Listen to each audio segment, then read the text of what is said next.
Good afternoon everyone, good afternoon. कुछ technical समस्याओं की वजह से बेटा क्लास डिले हो गई है, तो चलिए फिर अब स्टार्ट करते हैं।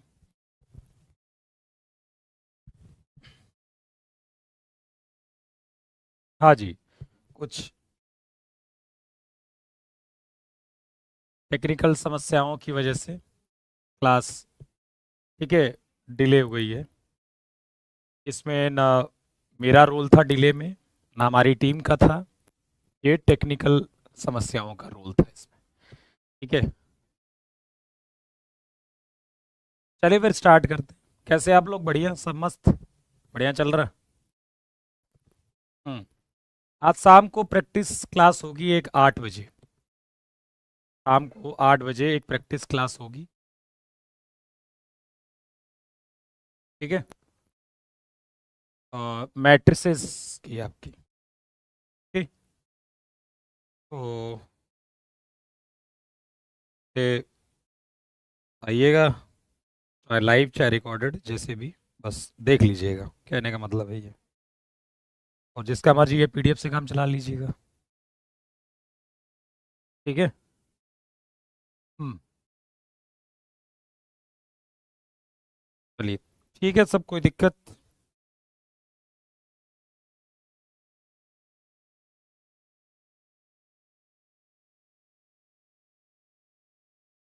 भाई 8 से 12 क्या रात में 12 बजे तक होगी यार? ठीक है, ठीक, 8 से 9 तो होगी। इसके आगे मैं नहीं बता सकता होगी कितने देर तक होगी। चलो स्टार्ट करते हैं फिलहाल। सब तो हो ही गया था यार, हो गया था मल्टीप्लिकेशन एडिशन सब हो गया था। ये भी हो गया था मल्टीप्लिकेशन, लास्ट में यही हुआ था ना, लास्ट में यही हुआ था। अब कुछ जनरल रूल देख लीजिए इसमें, कुछ जनरल रूल जो आपको आने चाहिए। जैसे इन जनरल जो होता है, ए बी और बी ए बराबर नहीं होते। मैं बात करूं कि ए बी और बी ए ये बराबर नहीं होते हैं इन जनरल, मतलब सामान्यतः। मतलब जनरली आप देखोगे ए बी और बी ए क्या आएंगे?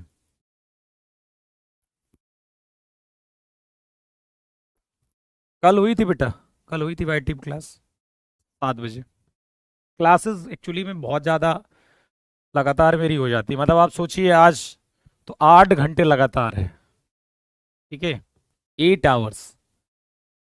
उसमें फिर 5 5 10 10 मिनट, 5 मिनट का मुश्किल से गैप मिल सकता है, तो ये ज़्यादा हो जा रही है। 8 घंटा क्या, मैं लगता हूँ 8 से 9 ले लूंगा तो 9 घंटे लगातार हो जाएगी अब से सीधा।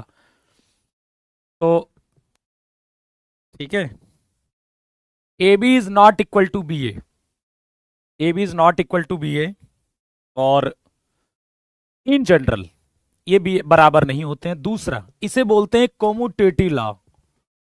कोमुटेटिव law does not hold, does not hold, does not hold कहने का मतलब है क्रम विनिमय नियम मल्टीप्लिकेशन में नहीं होता है। जो क्रम विनिमय नियम होता है ना मल्टीप्लिकेशन में, वो, ठीक है।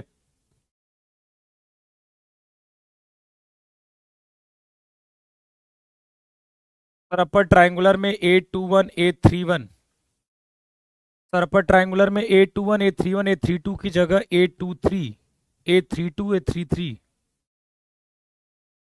नहीं समझा मैं क्या बता रहा हूँ, क्या हो गया अपर ट्राइंगुलर में? क्या समस्या थी?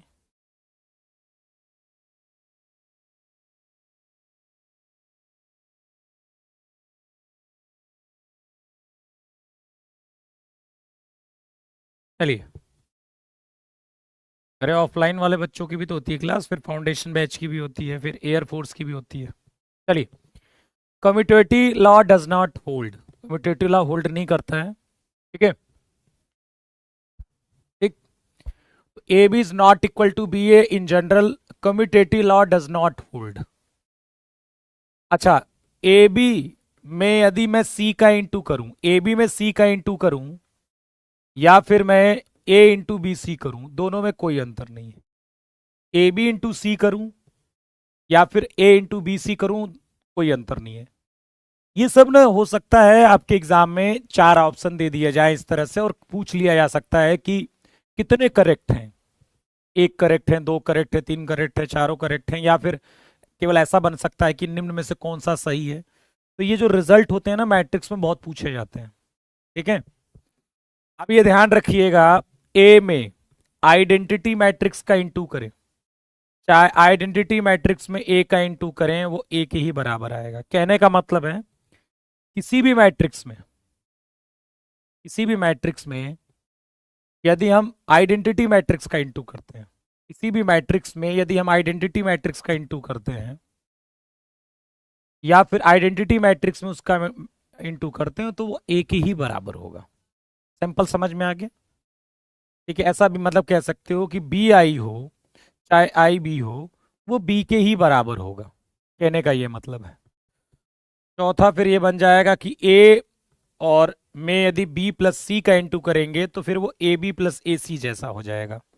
या फिर यदि यहां पर ए प्लस बी है और यहां पर सी इंटू है तो फिर ए सी इंटू बी सी हो जाएगा, ए सी इंटू क्या हो जाएगा, बी सी हो जाएगा।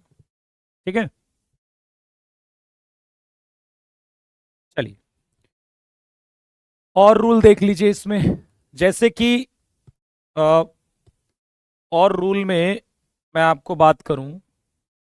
ठीक है, तो यहां पर या ऐसे ही बात कर लेता हूं। देखो और रूल में क्या है, देखिए रूल याद रखिएगा क्योंकि सब मैं सब क्वेश्चन में इस्तेमाल करूंगा तो आपको आना चाहिए।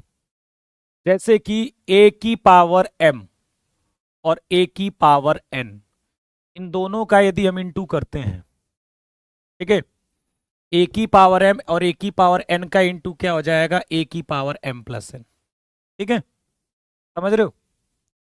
और ए की पावर एन जो होता है वो ए इंटू ए इंटू ए इंटू ए, ये कितने टाइम्स, एन टाइम्स।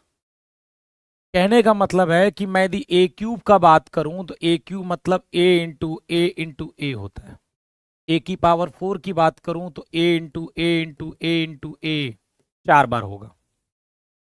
ठीक है, समझ रहे हो मेरी बात को? और दूसरी बात, जैसे मैं कहूं ए स्क्वायर इंटू ए क्यूब, मैं इसका एग्जाम्पल दूं, इसके एग्जाम्पल की हम बात करें तो ए स्क्वायर और ए क्यूब यदि लिखा हुआ है तो वो कितना बन जाएगा, ए की पावर 2 प्लस 3 मतलब ए की पावर 5।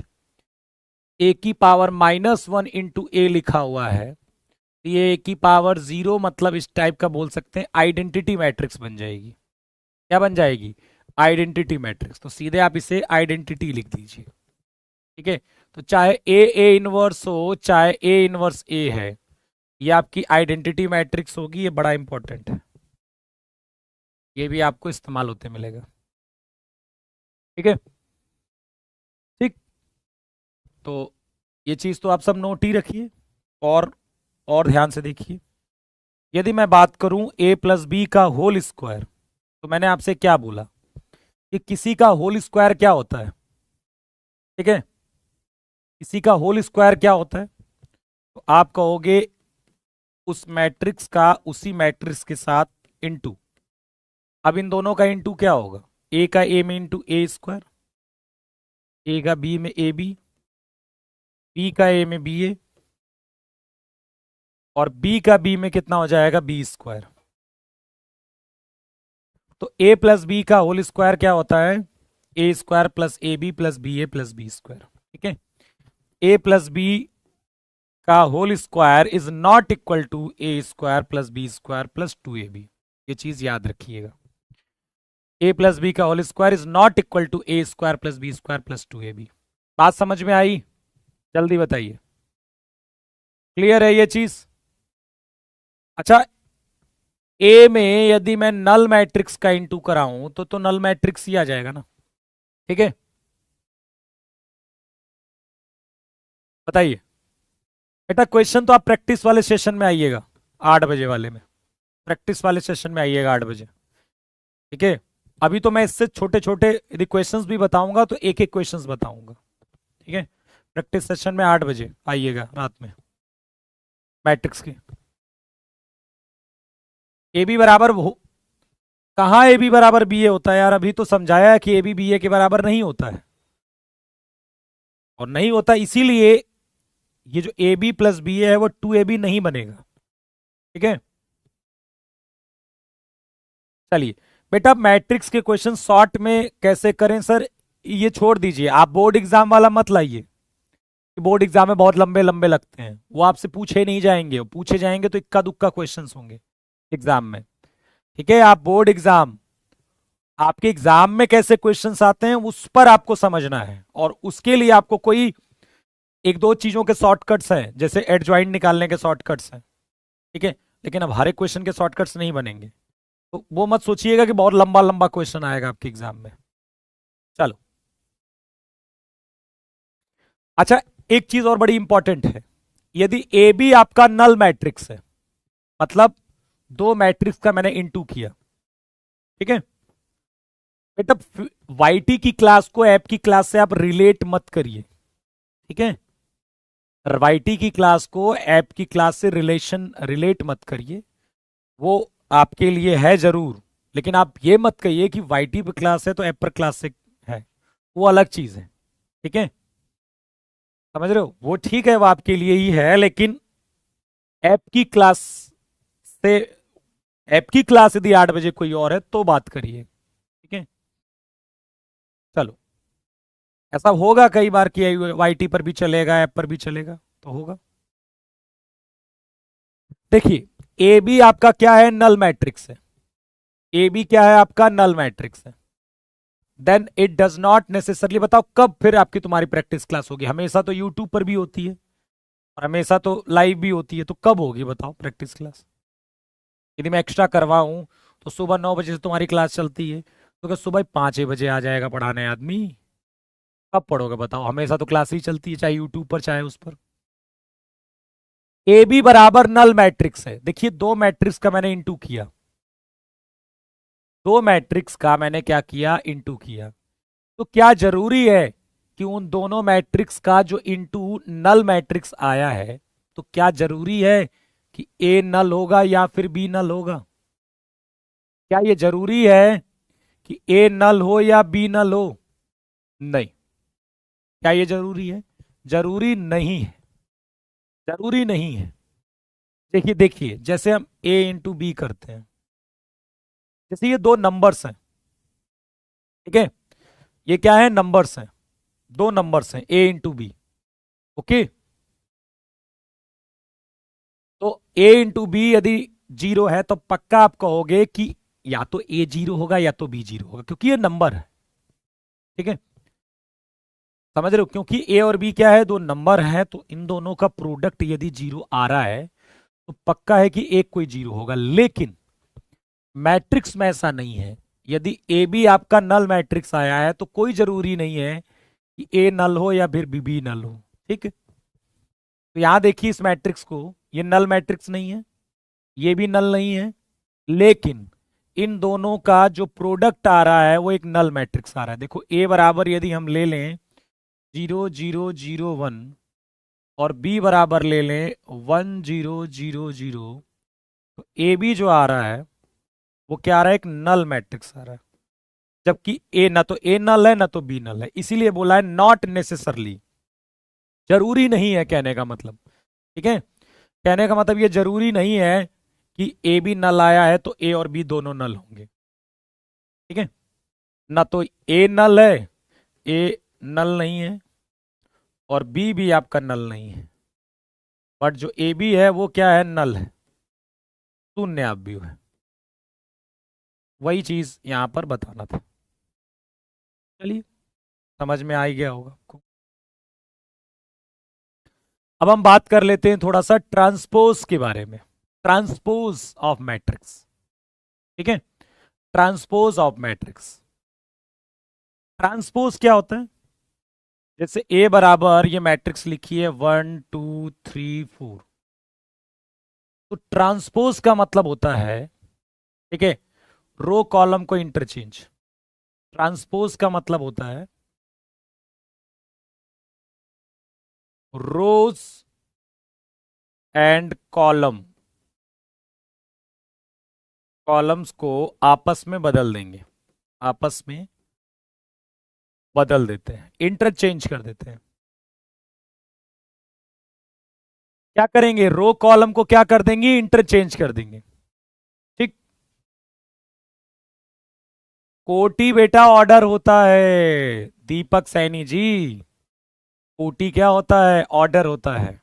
ठीक है, आज शाम के 7 बजे आपके ट्रिग्नोमेट्री का जो टेस्ट हुआ था उसकी उसके क्वेश्चन सॉल्व कराएंगे। मैं माफी चाहूंगा, एक दो क्वेश्चंस में कुछ गलतियां हैं उसमें। ठीक है, हाँ सागर जी ऐसा कर सकते हो बेटा। साग तो ए आपका ये है, तो ए ट्रांसपोज जो होगा, या उसे ए डैश भी बोलते हैं, रो कॉलम को चेंज कर देंगे, रो कॉलम को क्या कर देंगे, चेंज कर देंगे। डायगोनल ऑब्वियसली चेंज नहीं होगा। ये 1 और 3 ये क्या है, कॉलम में है, अब ये रो में बन जाएंगे। 2 4 क्या है, कॉलम में है, तो अब क्या बन जाएंगे, रो में। तो ये ए ट्रांसपोज हो गया। ठीक है, ऑर्डर भी चेंज हो जाएगा, लेकिन क्योंकि जब स्क्वायर होगा तो ये दोनों सेम होता है, उस केस में तो कोई मतलब नहीं है, आपको लगेगा कि ऑर्डर चेंज हुआ है। लेकिन जैसे मान लीजिए आपकी बी मैट्रिक्स ऐसे 1 2, इसका ऑर्डर क्या है बताइए। चलो थोड़ा और बढ़ा देते हैं, कहो तो 1 2 3 थोड़ा बड़ा कर देते हैं। 1 2 3 4 5 6, इस समय क्या है, 2 रो है और 3 कॉलम है, 2 रो है और 3 क्या है, कॉलम है। ठीक है, 2 रो है और 3 कॉलम है। ठीक, तो बी ट्रांसपोज जो होगा वो क्या हो जाएगा, 1 4 2 3 5 6। ठीक है, 5 6। ठीक है, टेलीग्राम लिंक नहीं आया यार क्या तुम्हारे पास, अनाउंसमेंट में नहीं आया। एक मिनट रुको।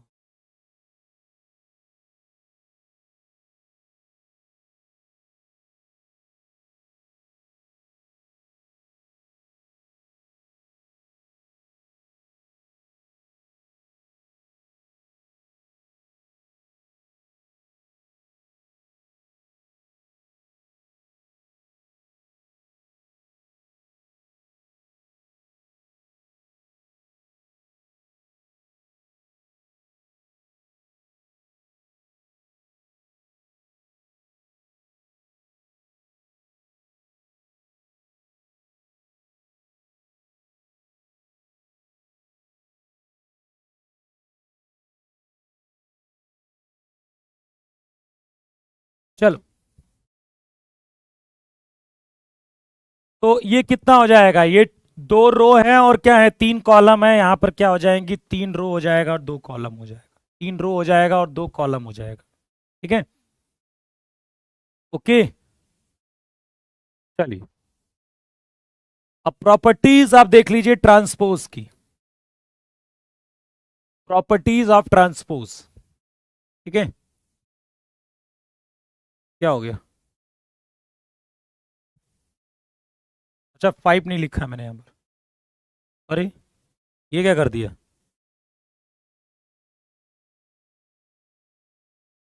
1 4 2 5 क्या यार, कौन कौन से नंबर लिख दिए मैंने यहाँ पर।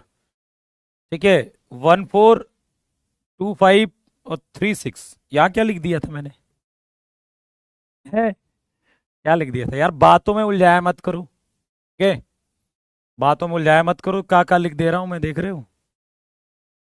ठीक है, यूं ही करना था, ऐसे करना था, और क्या लिख दिया था, अच्छा ये उसी इसको सीधे उतार दिया था यहाँ पर लग रहा मैंने, क्या यार। चलो समझ गए ना, बस टैलेंटेड तुम वही, मैंने क्या बताया, रो और कॉलम को चेंज कर देंगे। जैसे यहाँ पर क्या था, ये कॉलम था उसको रो बना दिया, ये कॉलम था उसको रो बना दिया, तो ऐसे ही ये कॉलम है उसको रो बना दिया, ये कॉलम है उसको रो बना दिया, ये कॉलम है उसको रो बना दिया। चलो, चलिए ट्रांसपोज की प्रॉपर्टी देख लीजिए। तो प्रॉपर्टी में क्या है, जैसे हम a प्लस बी का ट्रांसपोज निकालें तो वो a transpose plus B transpose होगा, चाहे प्लस में हो चाहे माइनस में हो, कोई फर्क नहीं पड़ता।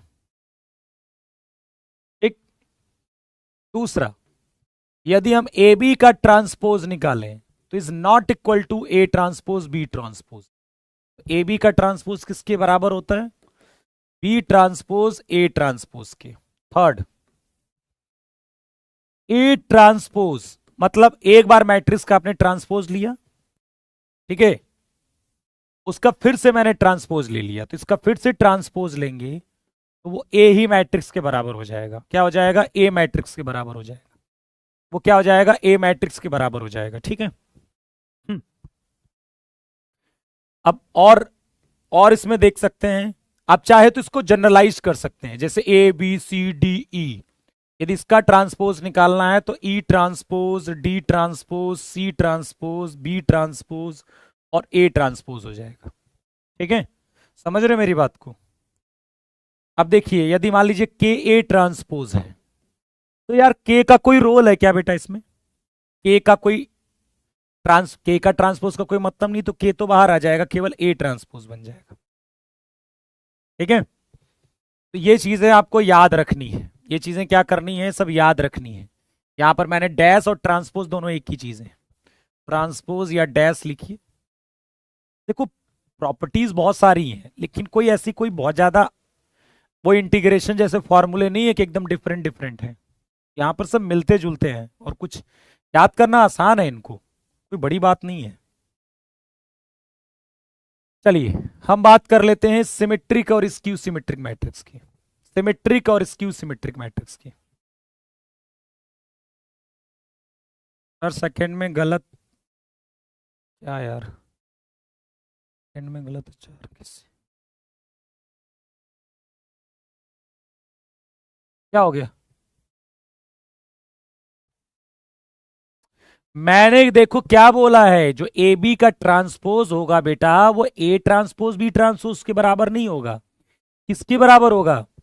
बी ट्रांसपोज और ए ट्रांसपोज की। इसीलिए जब मैंने ए बी सी डी का ट्रांसपोज लिया तो मैंने इसको A transpose B transpose C transpose नहीं लिखा है, इधर से लिखा है उल्टा, E transpose D transpose C transpose B transpose A transpose. क्या प्रॉब्लम है बोली? क्लियर है? अब क्लियर है? कंफ्यूजन है? किस चीज की कंफ्यूजन है? देखो यहां मैंने नॉट इक्वल टू लगाया है, यहां पर इक्वल टू लगाया है। ए बी का जो ट्रांसपोज होगा बी ट्रांसपोज ए ट्रांसपोज के बराबर होगा।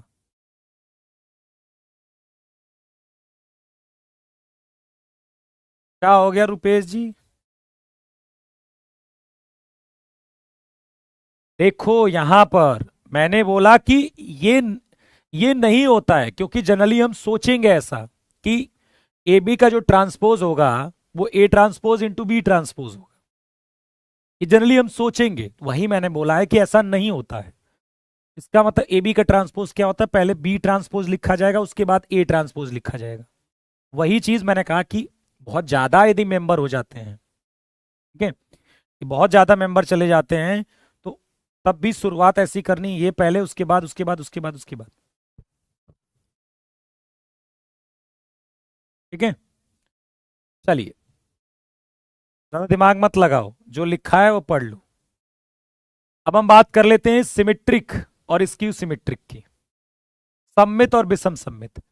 सिमेट्रिक मैट्रिक्स क्या होती है?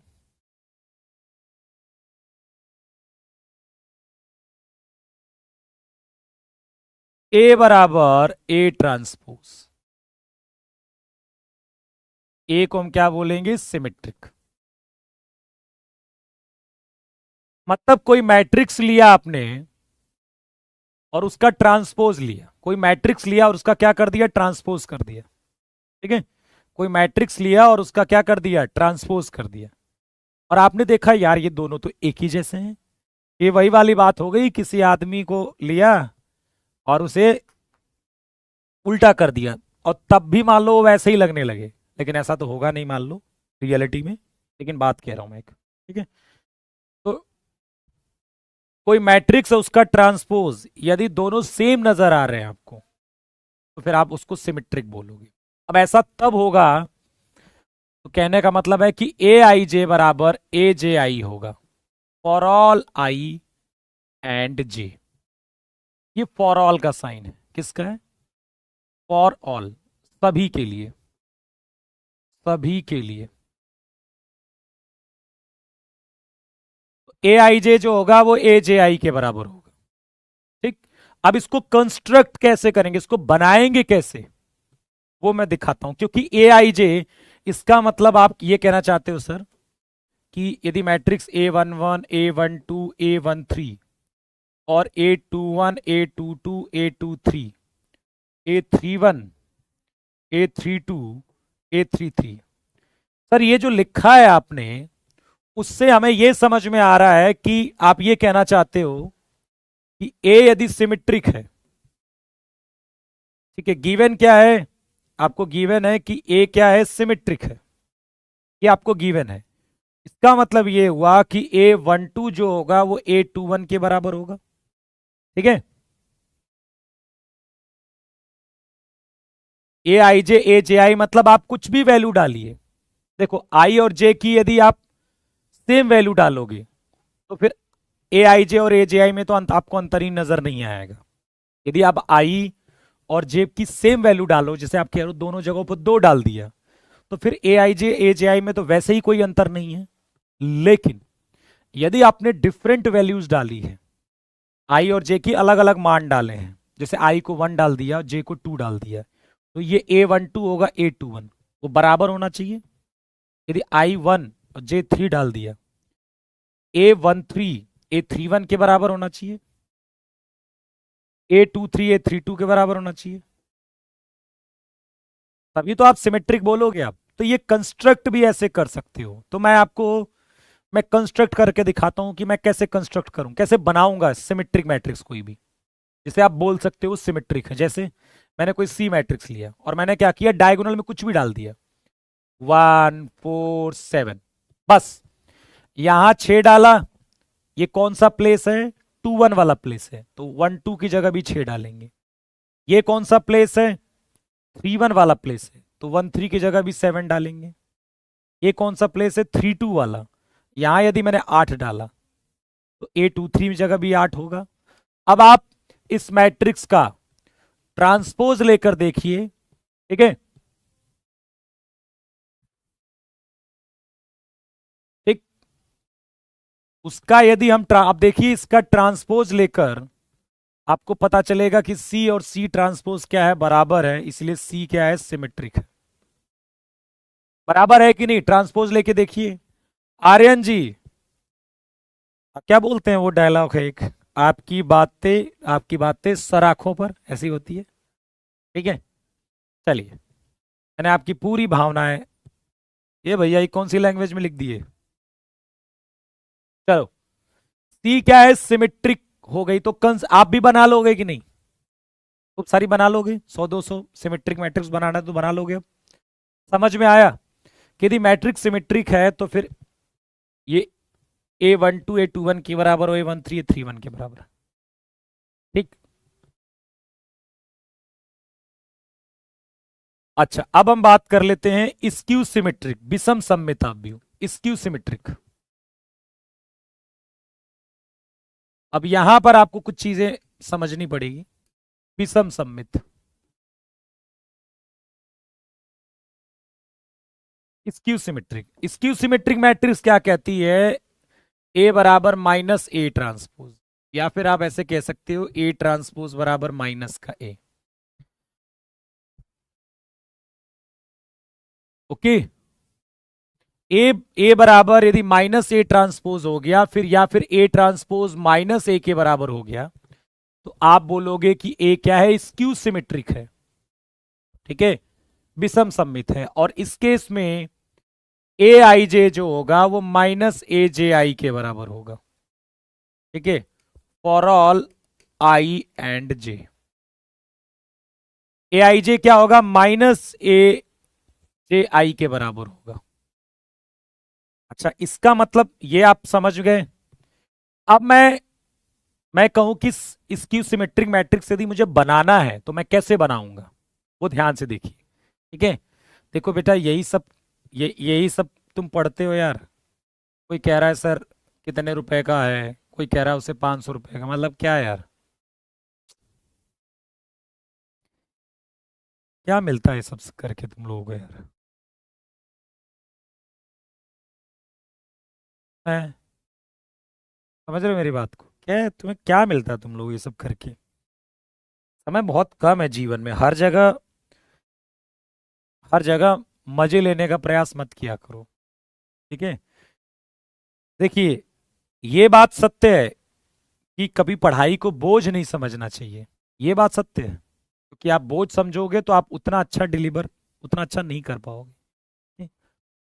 लेकिन इसका मतलब ये नहीं है कि आप पढ़ाई को मौज का मतलब देखो। मैं हमेशा कहता हूं कि एक पढ़ाई को पढ़ते समय एंजॉय और पढ़ाई को एंजॉय, दोनों में अंतर होता है। कहा जाता है ना, पढ़ाई को एंजॉय करना चाहिए, ठीक है? पढ़ाई को एंजॉय करिए, आनंद लेके पढ़िए। इसका मतलब ये नहीं होता है कि पढ़ते समय आनंद लीजिए। ये दोनों में अंतर है यार। तुम पढ़ते समय आनंद ज्यादा लेते हो, ठीक है, फिर कहोगे सिलेक्शन नहीं हुआ। क्यों? या सब लोग नहीं लेते आनंद, तुम आनंद लेते रह जाते हो, वो कोई बाजी मार जाता है। ये इंट्रेंस की दुनिया है, बोर्ड एग्जाम नहीं है, ठीक है? यहां पर इसकी गारंटी नहीं है कि आप, यदि इंडिया के सबसे बड़े गणितज्ञ के बेटा भी पढ़ रहा है तो हो सकता है एनडीए में कट ऑफ ना निकले उसकी। ऐसा भी हो सकता है। तो सोच लीजिए फिर, इसीलिए मेहनत करिए। ये मैं बहुत पहले से बोलते आया हूँ, ये कोई नई बात नहीं है, ठीक है? ये बहुत पहले से, वो हमेशा बोलता रहूंगा ये बात मैं आपको। ए आई जे माइनस ए जे आई के बराबर। अच्छा एक बात बताइए, फॉर डायगोनल एलिमेंट्स क्या होगा? तो दो तक की बात करेंगे फॉर डायगोनल एलिमेंट्स। विकर्ण अवयव के लिए आई और जे के बारे में बताइए। विकर्ण अवयवों के लिए, विकर्ण अवयवों के लिए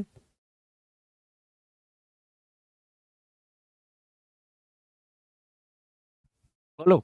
विकर्ण अवयवों के लिए, तो विकर्ण अवयवों के लिए आई और जे क्या होंगे? बराबर होंगे। आई और जे क्या होंगे? बराबर होंगे। क्यों नहीं बराबर होंगे?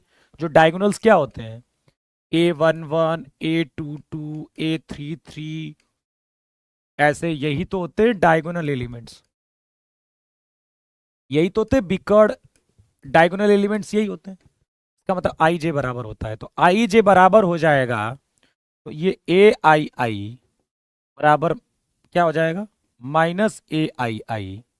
तो 2 AII बराबर 0, मतलब AII बराबर 0, मतलब A11, A22, A33 एक्सेट्रा ये सब क्या होंगे? 0 के बराबर होंगे। इसका मतलब, इसका मतलब ये हुआ कि स्क्यू सिमेट्रिक मैट्रिक्स के, स्क्यू सिमेट्रिक मैट्रिक्स के सभी एलिमेंट्स, सभी एलिमेंट्स क्या होते हैं? 0। स्क्यू सिमेट्री के सभी एलिमेंट, सभी अवयव क्या होते हैं? 0 के बराबर। ये प्रूफ हो गया। आई जे बेटा, हर्ष जी पहली क्लास कर रहे हो क्या? मैंने आपको बताया था कि आई क्या बताता है? नम रोज की संख्या बताता है। कौन से रोज?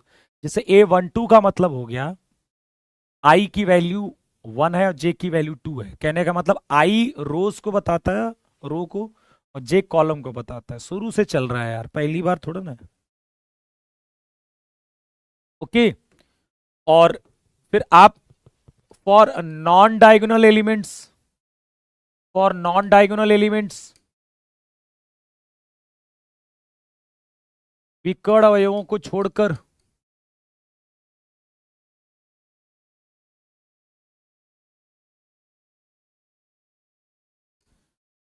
उस केस में आई और जे बराबर नहीं होते हैं। इसका मतलब ये हुआ कि A12 जो होगा वो -A21 के बराबर होगा। A13 जो होगा वो -A31 के बराबर होगा। आई और जे की वैल्यू डालिए, ठीक है? A23 जो होगा वो -A32 के बराबर होगा। यही तो मतलब हुआ। अरे यार, डायगोनल एलिमेंट्स नहीं है तो डायगोनल एलिमेंट्स नहीं है तो एलिमेंट्स कैसे होते हैं? A12 होता है, A21 होता है। तो जो आपने ये ए आई जे बराबर माइनस ए जे आई पढ़ा, वहां पर रखिए ना यार, वहां पर रखो। आई को 1, जे को 2, तो देखो A12 माइनस A21 के बराबर नहीं आएगा। ओके। हाँ, मैंने इसको लिखे हैं बेटा, ये डायगोनल एलिमेंट्स हैं। डायगोनल एलिमेंट सारे जीरो होते हैं। ये मैंने बोला डायगोनल एलिमेंट्स। स्क्यू सिमेट्रिक के अच्छा सभी एलिमेंट लिखा हुआ है, सॉरी। क्या यार मैं क्या लिख रहा हूं आज, ये सभी डायगोनल भूल गया बीच में मैं। सभी डायगोनल एलिमेंट्स, सभी डायगोनल एलिमेंट्स, डायगोनल ही तो बता रहा था मैं। क्या यार दिमाग नहीं काम कर रहा, बता कुछ और रहा हूँ लिख कुछ और रहा हूँ। सभी डायगोनल एलिमेंट्स, ठीक है। देखो A11 A22 A33 ये क्या है, जीरो। तो सभी डायगोनल एलिमेंट्स, डायगोनल बीच में छूट गया था। अब देखिए, यदि नॉन डायगोनल एलिमेंट्स हैं तो कैसे होंगे, A12 माइनस A21 के बराबर, A13 माइनस A31 के बराबर। एक तो मैं सोया नहीं हूं आज, 2 घंटे सोया हूं, दिमाग काम नहीं कर रहा। ठीक है, A23 क्या होगा, माइनस A32 के बराबर। तो एक कंस्ट्रक्ट करें, एक matrix, skew symmetric matrix construct करें बेटा। ठीक है, तो डायगोनल एलिमेंट्स क्या, जीरो। और देखिए कैसे बनाते हैं, ये कौन सा प्लेस है, A21 का, A21 का प्लेस। तो यहां यदि 5 रखा है तो यहां क्या रखूंगा, जल्दी बताओ। यहां पर क्या रखूं मैं, यदि मैंने यहां 5 रख दिया तो यहां क्या, यहां 5 रख दिया तो यहां क्या होगा, बताइए।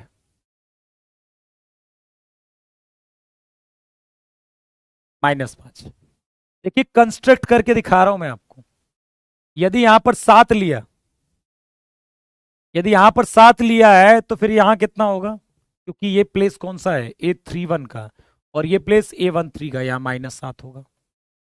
यहां 8 रख दिया तो ये प्लेस कौन सा है, A32 का, ये प्लेस क्या है, A23 का, वहां क्या होगा, -8। अब आप चेक कर लीजिए, ये स्क्यू सिमेट्रिक मैट्रिक्स है, आप चेक कर लीजिए। ए ट्रांसपोज निकालिए, ए ट्रांसपोज कितना होगा, 0 5 7 -5 0 8 -7 -8 0। क्या ए और ए ट्रांसपोज बराबर है, नहीं। माइनस ए ट्रांसपोज करिए, माइनस का इस मैट्रिक्स में 2 मतलब हर जगह साइन चेंज हो जाएगा। 0 -5 -7 5 0 -8 7 8 0। अब ए बराबर, क्योंकि माइनस ए ट्रांसपोज है, ए क्या है, स्क्यू सिमेट्रिक। ए क्या है, स्क्यू सिमेट्रिक मैट्रिक्स। ठीक है, तो आप स्क्यू सिमेट्रिक मैट्रिक्स बना लोगे, कोई दिक्कत नहीं, कंस्ट्रक्ट कर लोगे ना। ठीक है,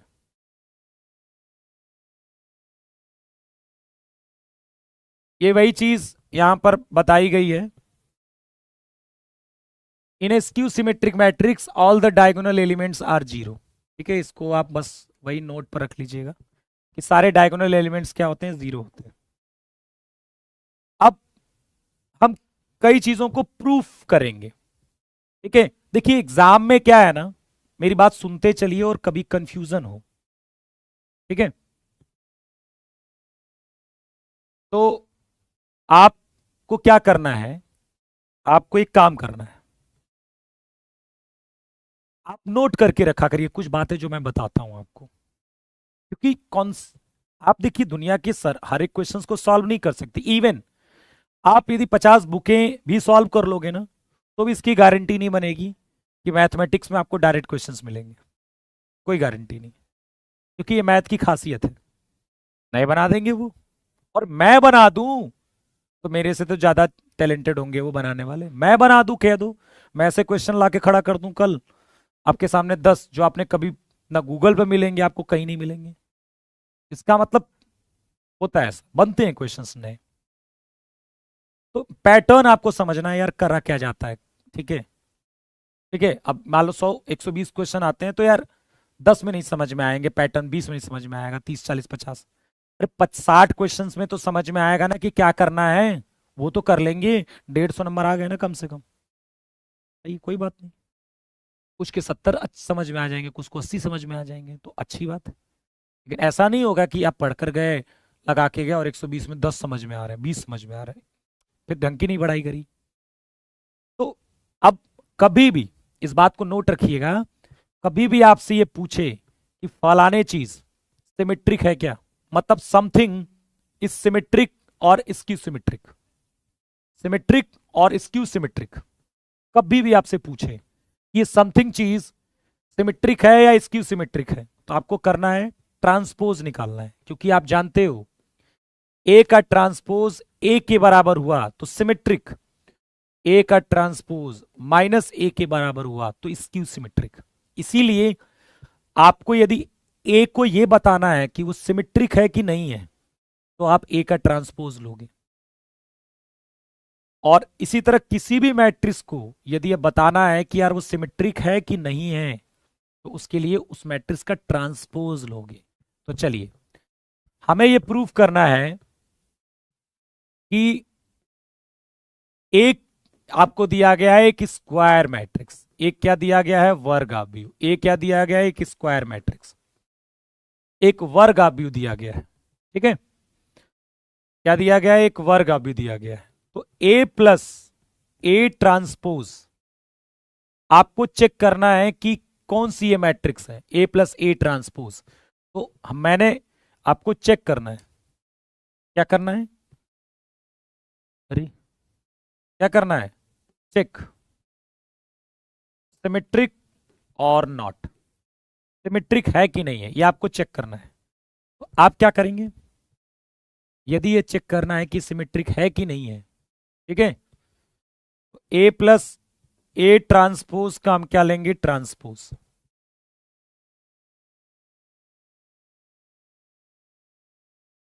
समझ रहे मेरे को, ए प्लस ए ट्रांसपोज का ट्रांसपोज,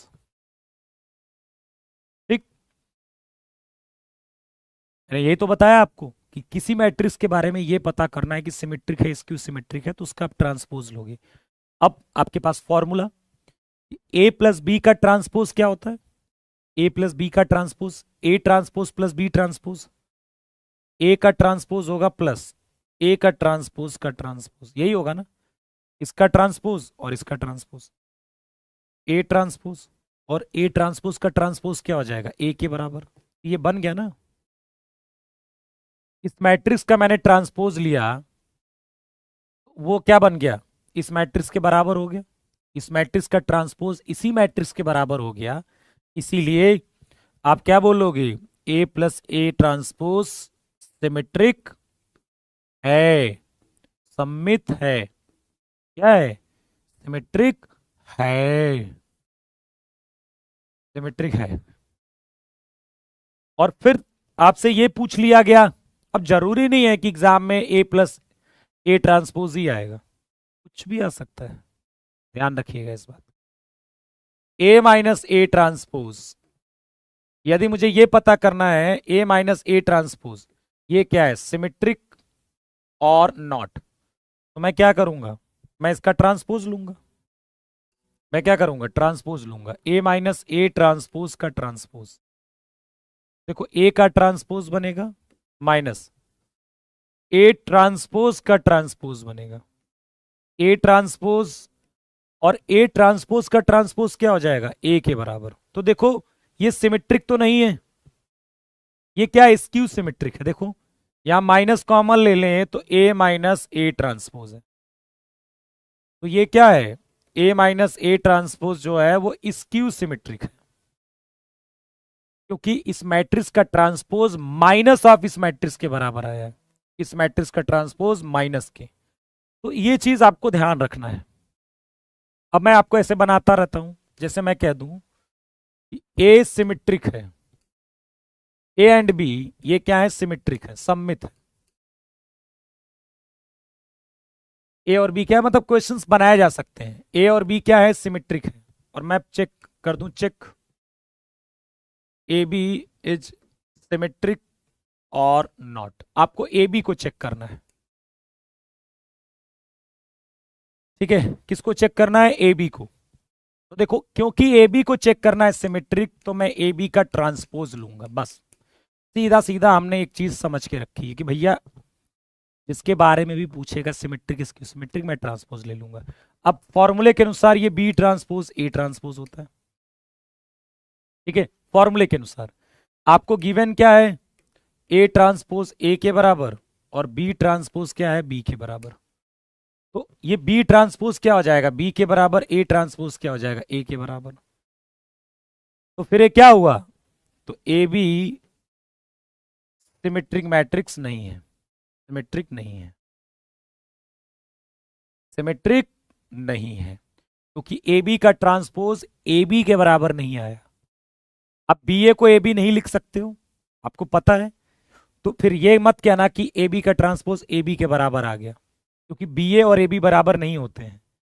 तो क्योंकि इस मैट्रिक्स का ट्रांसपोज खुद के बराबर नहीं दिख रहा है हमें, इसीलिए मैं क्या बोलूंगा, ये सिमेट्रिक नहीं है। समझ में आ गई बात की नहीं, बोलिए, क्लियर है ये चीज, बोलो।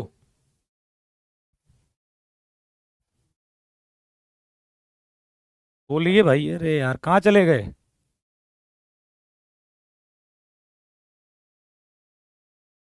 क्या प्रॉब्लम है।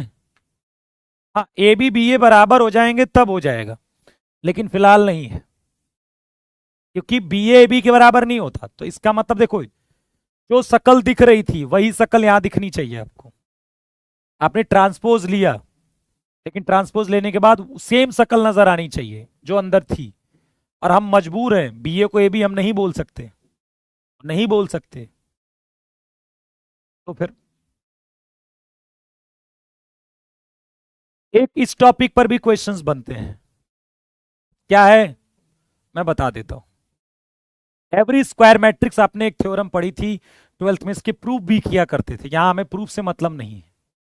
ठीक है, every square matrix can be uniquely expressed as sum of symmetric and skew symmetric matrix. बाकी हिंदी में भी आप देख सकते हो इसे। प्रत्येक वर्गाव्यू को अद्वितीय रूप से, अद्वितीय रूप मतलब यूनिकली एक्सप्रेस्ड, यूनिक सोल्यूशन होता है ना, अद्वितीय हल, दो वर्गाव्यू के योगफल के रूप में व्यक्त कर सकते हैं, जिसमें से एक सममित है, दूसरा क्या है, विषम सममित है। ठीक है, मैं बताता हूं इसका कहने का क्या मतलब है। देखिए, मान लीजिए मैंने ए एक सिमेट्रिक मैट्रिक्स ले ली, सॉरी ए ले ली मैंने कोई स्क्वायर मैट्रिक्स। ठीक है, ए ले ली मैंने कोई स्क्वायर मैट्रिक्स सममिताभ्यू। तो मैं इस स्क्वायर मैट्रिक्स को दो मैट्रिक्स के सम में लिख सकते हैं, दो मैट्रिक्स के सम में लिख सकते हैं। अब वो दो मैट्रिक्स कैसी होंगी, एक सिमेट्रिक होगी और स्क्यू सिमेट्रिक होगी। वो आपने अभी प्रूफ किया है। भाई बताओ, ए को मैं ये लिख सकता हूं,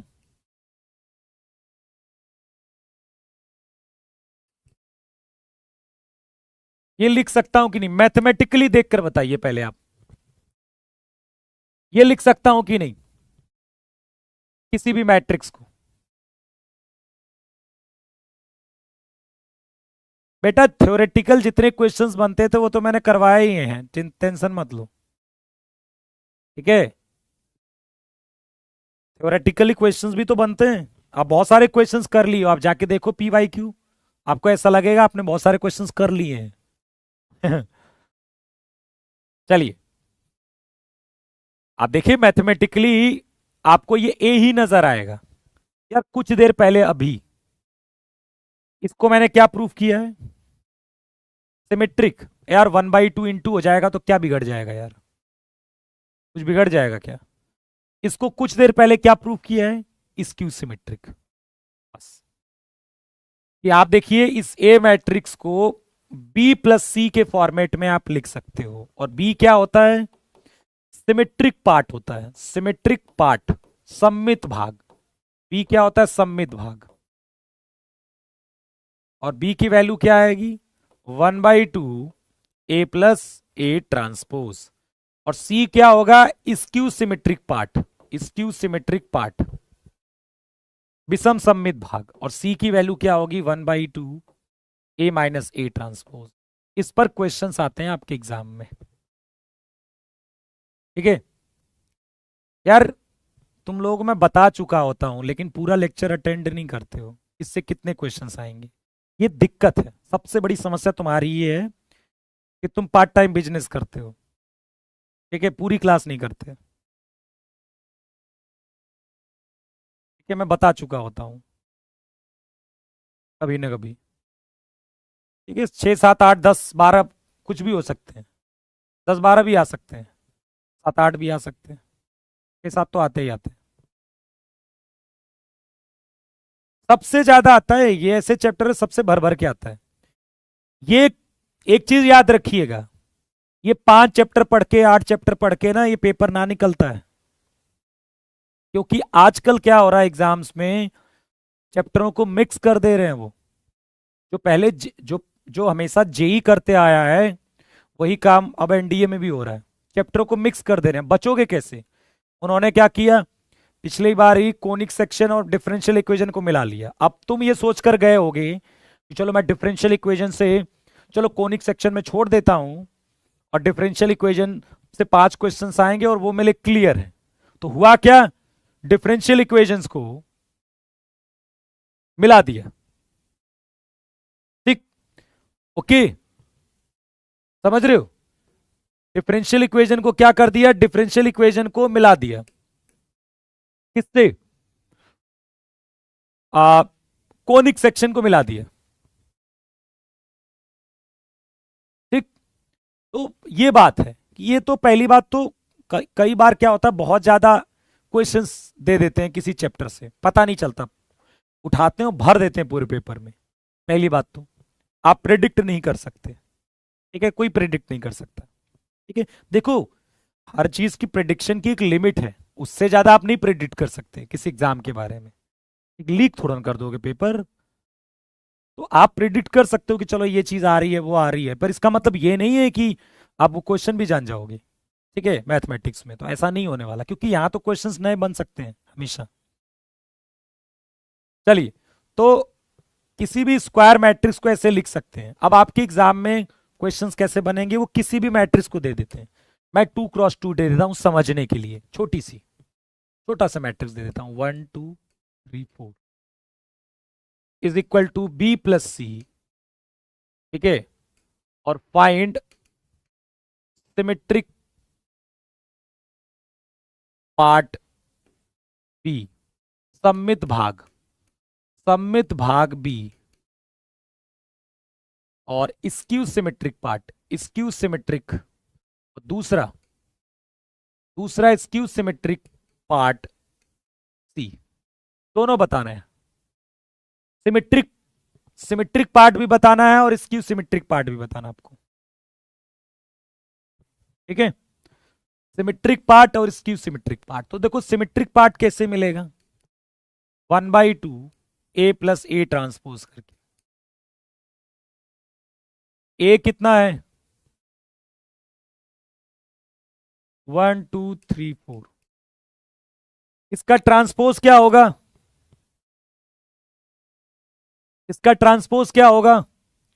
1 3 2 4,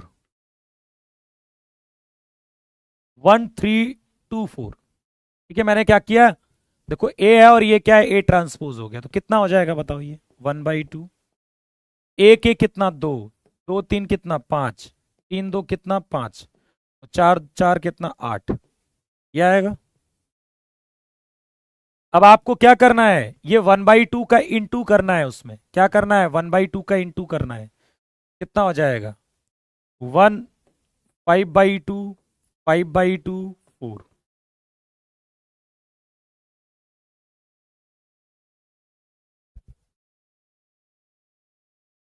देख लेना यार, बड़ा सही ऐड किया ना मैंने।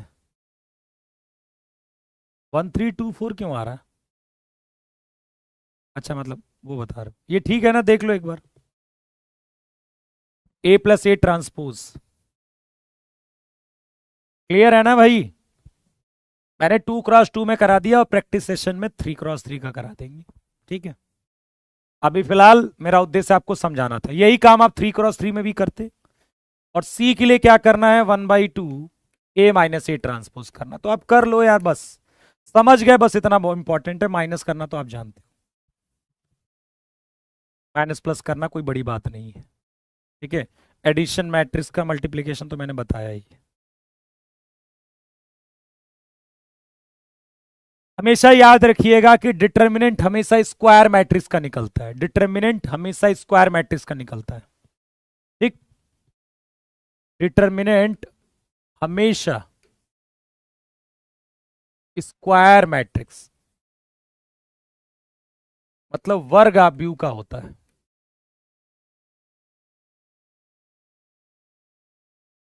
अच्छा सर, ये मैट्रिक्स पढ़ाते पढ़ाते डिटर्मिनेंट कैसे आगे? बेटा डिटर्मिनेंट तो जानना ही पड़ेगा। क्यों? क्योंकि फिर इनवर्स कैसे पढ़ोगे? इनवर्स में तो डिटरमिनेंट का यूज होता ना। सिंगुलर मैट्रिक्स कैसे पढ़ोगे? डिटरमिनेंट का यूज होगा, ठीक है। डिटरमिनेंट हमेशा स्क्वायर मैट्रिक्स का होगा, ये ध्यान रखिएगा। जैसे 1 2 3 4 ये ए मैट्रिक्स है, तो इसका डिटरमिनेंट पॉसिबल है, ठीक है। डिटरमिनेंट ए एग्जिस्ट करेगा आपको, ठीक।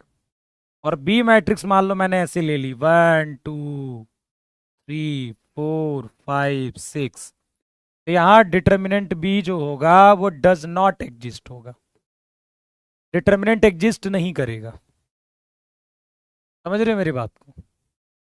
ठीक है, डिटरमिनेंट एग्जिस्ट नहीं करेगा। तो ए मैट्रिक्स का डिटरमिनेंट एग्जिस्ट करेगा और बी मैट्रिक्स का डिटरमिनेंट एग्जिस्ट नहीं करेगा। क्यों एग्जिस्ट नहीं करेगा? क्योंकि ये स्क्वायर मैट्रिक्स नहीं है। क्यों नहीं करेगा? क्योंकि बी स्क्वायर मैट्रिक्स नहीं है, वर्ग आव्यूह नहीं है। स्क्वायर मैट्रिक्स नहीं है, वर्ग आव्यूह नहीं है, ठीक है। Okay, clear. चलिए इसके बाद आएंगे, अभी सर डिटरमिनेंट कहां बताया आपने, आएंगे अभी। पहले हम माइनर्स और को फैक्टर देख लेते हैं, उपसारणिक और सखंड। माइनस और को फैक्टर कैसे निकालते हैं? ओके, तो जैसे देखिए यहां पर A11 लिखा हुआ है, A12, A21 और A22, ठीक है। अब आपको A11 का माइनर निकालना है।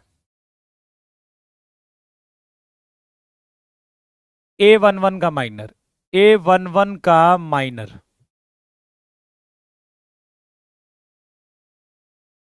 कितना होगा बताइए? माइनर माइनर तो पढ़ा होगा आपने, बताइए जल्दी से फटाफट। सामने वाला होता है क्या?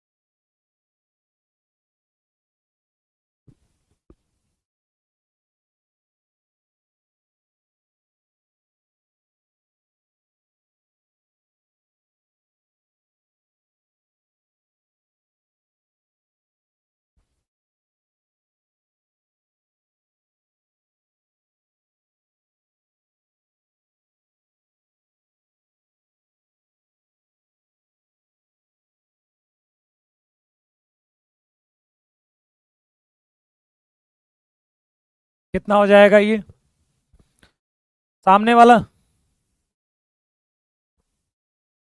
ठीक है। अच्छा, ये 2x2 के केस में मैं ले रहा हूं, ठीक है। ये मैं क्या ले रहा हूं? 2x2 के केस में। और मैंने कहा A12 का माइनर बता दो अब। उपसारणिक क्या हो जाएगा? A12 का सामने वाला A21 हो जाएगा, और A21 का माइनर सामने वाला A12, और A22 का माइनर सामने वाला A11। तो 2x2 में जस्ट सामने वाले होते हैं माइनर। अब 3x3 में देख लीजिए। अच्छा पहले बताओ, माइनर समझ में आ गया ना? को फैक्टर देखो, को फैक्टर, सखंड। ठीक है, तो कोफैक्टर क्या होगा? जैसे कोफैक्टर का फॉर्मूला होता है सी आई जे बराबर -1 की पावर आई प्लस जे एम आई जे। ये सी आई जे का फॉर्मूला होता है। सी आई जे क्या होता है? -1 की पावर आई प्लस जे एम आई जे। इसका मतलब मैं कहूं कि C11 बताइए तो आप कहोगे -1 की पावर 1 + 1 M11, मतलब ये M11 के बराबर होगा। ठीक है, और M11 क्या है? मतलब M11 के ही बराबर होगा। ठीक है, और ये आपका M11 है, ये M12 है, और ये M21 है, और ये क्या है? M22 है। ठीक है, दूसरे रो दूसरे कॉलम के एलिमेंट का माइनर को M22 से डिनोट करेंगे। तो मैं कहूं C12 बताइए तो आप कहोगे -1 की पावर 1 + 2 M12, मतलब -M12 के बराबर हो जाएगा। C21 बताइए तो आप कहोगे -1 की पावर 2 + 1 M21, ये हो जाएगा माइनस का M21 के बराबर। तो C22 क्या हो जाएगा बताओ? C22 क्या हो जाएगा? -1 की पावर 2 + 2 M22, ये हो जाएगा M22 के बराबर। कोई दिक्कत?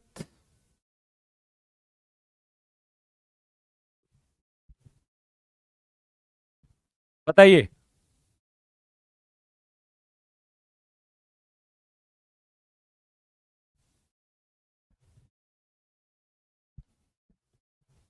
ये फॉर्मूला है भैया। अरे यार तुम लोग गजब गजब हो यार, -1 की पावर 1 + 2 को सॉल्व नहीं कर पा रहे।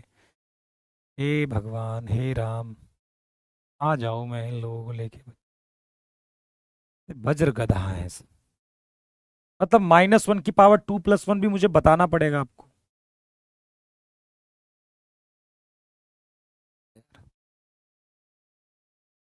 ठीक है,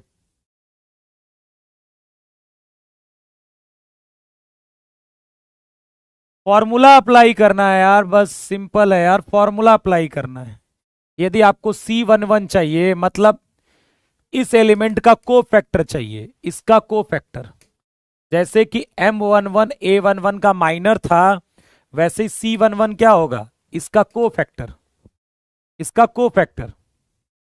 ठीक है, इसका क्या को फैक्टर, तो C11 क्या हो जाएगा? -1 की पावर 1 + 1 M11। ठीक है, तो -1 की पावर 1 + 1 क्या हो जाएगा? पॉजिटिव, तो इसलिए M11 हुआ। और क्योंकि -1 की पावर 1 + 2, -1 की पावर 3 आएगा जो कि नेगेटिव आएगा, इसलिए -M12 हो गया ये। ठीक है, चलिए क्लियर है ये चीज। अब मैं आपको 3 × 3 में भी दिखा देता हूं। जैसे कि मान लीजिए ए मैट्रिक्स आपके पास है A11 A12 A13 A21 A22 A23 A31 A32 A33। ठीक है ना ये? मैं कहूं कि मुझे M11 चाहिए। क्या चाहिए? M11। M11 मतलब इसका माइनर चाहिए, तो ये उड़ा दो और ये उड़ा दो, और इसका छोटा सा डिटर्मिनेंट बना लो। ठीक है, क्या बना लो? Determinant. A22 A23 A32 A33। पहले आप बस डिटर्मिनेंट समझ जाइए कि ये डिटर्मिनेंट बना लो। ठीक है, मैं बताता हूं डिटर्मिनेंट कैसे निकालेंगे। मैंने कहा मुझे M12 बताना है, M12 बनाना है, तो आपको क्या करना है? ये कट गया और ये कट गया, क्या बचा? A21 A23 A31 और A33। तो M12 क्या हो जाएगा? Determinant of A21 A31 A23 A33। ऐसे ही सारे निकाल सकते हो आप, ऐसे आप सारे निकाल सकते हो। जैसे मान लीजिए मुझे M31 निकालना है, M31 निकालना है, तो ये गया ये गया, ये डिटर्मिनेंट, तो M31 कितना हो जाएगा? Determinant of A12 A22 A13 A23। समझ रहे हो मेरी बात को? तो ये आ गया। अच्छा, 2 × 2 का मैं डिटरमिनेंट बता देता हूं। जैसे आपको एस इसका डिटरमिनेंट निकालना है A B C D, बाकी और भी बात करेंगे। यदि ए बी सी डी का इसका डिटरमिनेंट निकालना है तो वो होगा ए इंटू डी माइनस का B into C, A into D minus B into C. ठीक, समझ रहे हो? तो ये कितना हो जाएगा, A two two A three three minus A two three A three two, A two one A three three minus A two three और ए थ्री वन। ए बेटा एक बात बताओ, ठीक है, एक चीज बताओ तुम, जैसे मान लो कि जब तुम्हें कोई गाड़ी चलाना सिखाएगा तो कितने कैसे सिखाएगा आपको बताना मुझे। जब सिखाएगा A12 A23 minus A13 A22, देख लेना सब A11 22 में गड़बड़ ना हो जाए इधर उधर। जब आपको कोई गाड़ी चलाना सिखाएगा तो सीधे 80 की स्पीड से तो नहीं सिखाएगा ना, वो तो तुम सीखने के बाद चलाओ, 80 चलाओ 70 चलाओ, तुम्हारी मर्जी। वैसे तो गलत है इतना तेज चलाना, लेकिन आपको चलाते समय तो वो आराम आराम से तो सिखाएगा। नहीं, वो तो आप जब सीख जाओगे तब आपकी स्पीड बनेगी ना, लेकिन आपको शुरुआत में ही जब वो सिखाने आएगा तो थोड़ा ना 60 की स्पीड से चलवाएगा, वो तो आपको धीरे धीरे चलवाएगा ना। पहले जब आप सीख जाएंगे तो फिर चाहे तुम टांगे ऊपर करके चलाओ, चाहे कोई कैसे भी चलाओ, जो कि गलत है, लेकिन वो सब तुम बाद में करोगे, जो कि वैसे गलत है, नहीं करना चाहिए। ठीक है, देखता हूं मैं करते हैं सब, उड़ा उड़ा के चलाते हैं, लेकिन सीखते समय तो नहीं उड़ाते होंगे वो। चलिए देख लेना है सब, भाई प्लस समझना है बस, ये 1122 देख लेना एक बार। M11 मतलब ये उड़ा दिया यार। ठीक है, अब देखो सिंपल है, यदि मुझे C11 निकालना है तो फॉर्मूला हमारे पास सी आई जे क्या है, -1 की पावर आई प्लस जे एम आई जे। C11 क्या हो जाएगा, -1 की पावर 1 प्लस 1 M11। C11 हो जाएगा कितना, M11 के बराबर। C12 क्या हो जाएगा, -1 की पावर 1 प्लस 2 M12, ये हो जाएगा -M12।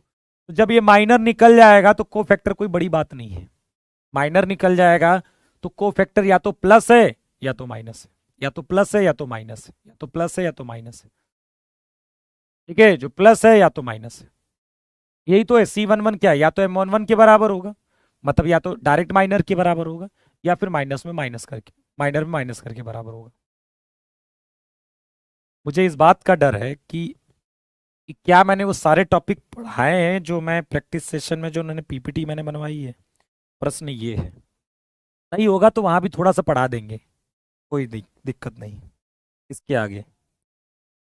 ठीक है, एक बार मैं ना देखता हूँ कि क्या, क्योंकि शायद मुझे लगता है प्रैक्टिस में इनवर्स के क्वेश्चंस तो नहीं डाल दिए, क्योंकि रैंडम क्वेश्चंस डाले मैंने प्रैक्टिस में, जो शाम वाली प्रैक्टिस होगी। तो अभी तो नहीं बता सकता मैं, रुको।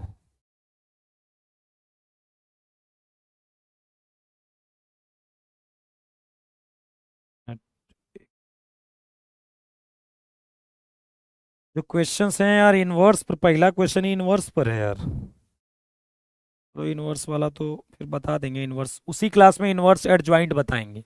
अच्छा, इनवर्स एडजॉइंट उसी क्लास में बताऊंगा मैं, ठीक है, बाकी क्वेश्चन हो जाएंगे। इनवर्स एडजॉइंट उस क्लास में बता के तब क्वेश्चंस करा दूंगा मैं।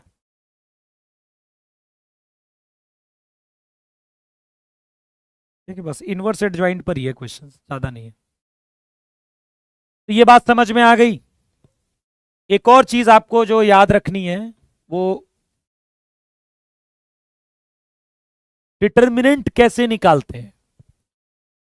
2x2 का तो मैंने बता दिया, 3x3 का भी मैं बताऊंगा, लेकिन उसके पहले मेथड क्या होता है ये ध्यान से देखिए। कि जैसे मान लीजिए ए मैट्रिक्स A11 है, A12 है, A13 है, A21 A22 A23 है, A31 A32 और A33 है, और आपको डिटर्मिनेंट A निकालना है। तो कोई भी रो उठाइए, जैसे आपने A11 ये पहली वाली रो उठाई, A11 A12 A13, और इसके करस्पॉन्डिंग को फैक्टर से C11 C12 C13 से यदि हम इनटू कर देंगे तो वो डिटर्मिनेंट की ही वैल्यू आएगी।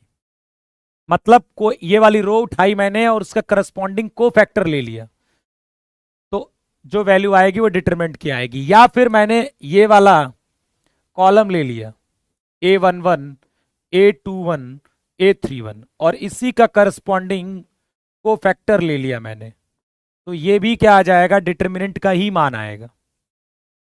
भाई C11 तो मैंने आपको निकालना बताया है ना, C11 M11 के बराबर होगा। और M11 कैसे मिलता है, दिस M11 मतलब ये कटा, जिस रो में है जिस कॉलम में कट गया, इसका डिटरमिनेंट ये M11 होगा और C11 बराबर होगा।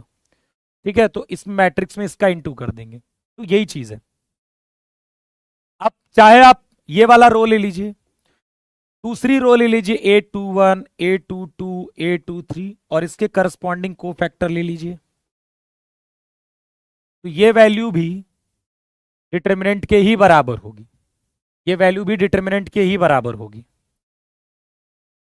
अब इंटरेस्टिंग चीज देखिए, आपने यदि पहली वाली रो ले ली A11, A12 और A13 और आपने पहली रो ली और को फैक्टर इसका ले लिया C21, C22 और C23, तो फिर यह वैल्यू 0 हो जाएगी। ध्यान से देखना,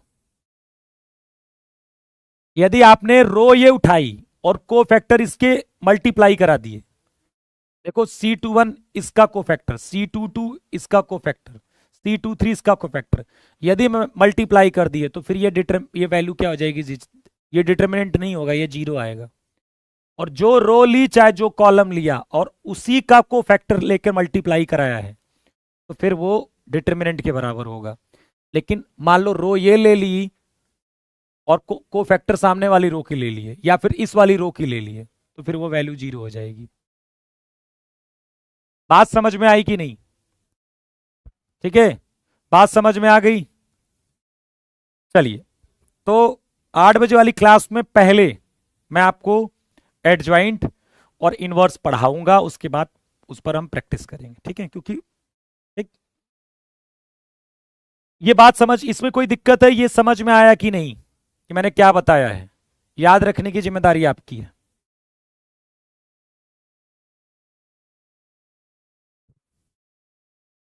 याद रहेगा, कोई भी रो और उसका करस्पॉन्डिंग, जैसे मान लीजिए ये वाली रो उठाई और इसी के कोफैक्टर्स लिए, तो फिर डिटरमिनेंट, ये वाली रो उठाई और इसका कोफैक्टर ले लिया या फिर इसका कोफैक्टर लेके कर दिया, तो वो 0 हो जाएगा।